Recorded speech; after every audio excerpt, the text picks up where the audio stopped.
Welcome back to the States, powered by the Center Square. Now it's time for America's Talking, with headlines from across the country that you can find in the description below or in your inbox with the Center Square newsletter, free at thecentersquare.com. Virginia lawmakers approved a 2-year state budget Monday that includes a temporary tax on data centers, creates the framework for regulated adult use cannabis markets, and makes policy changes affecting energy, childcare, and government. And it gives themselves significant pay raises. The Center Square reporter, Shirlene Guerrera, reports the House of Delegates voted to approve the conference reports after the Senate approved it earlier in the day. That measure now heads to first-year Democratic Governor Abigail Spanberger ahead of the July 1st start of the new fiscal year. Now, General Assembly salaries will rise starting January 13th. Senators and delegates will receive $50,000 annually, raises of 183.4% in the House and 177.8% in the Senate, where sessions are scheduled for just 60 days in even-numbered years and 30 days in odd-numbered years. The Speaker of the House of Delegates will receive $72,000. Now, that budget includes about $2.1 million in fiscal year 2028 to fund the salary changes. Now, where does that compare with other state house legislators?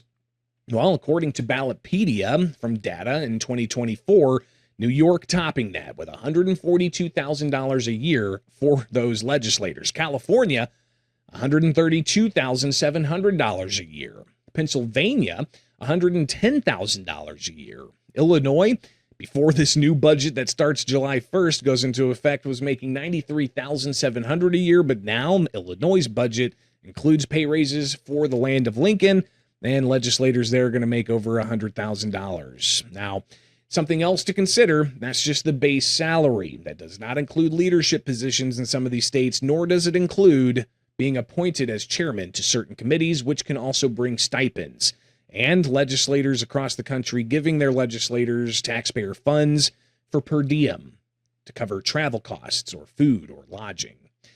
Meanwhile, conservation tax credits are extended until 2031 in legislation signed into law Monday by North Carolina Governor Josh Stein. The first-term Democrat signed NC Farm Act of 2025-2026, known as Senate Bill 401, and 5 other bills.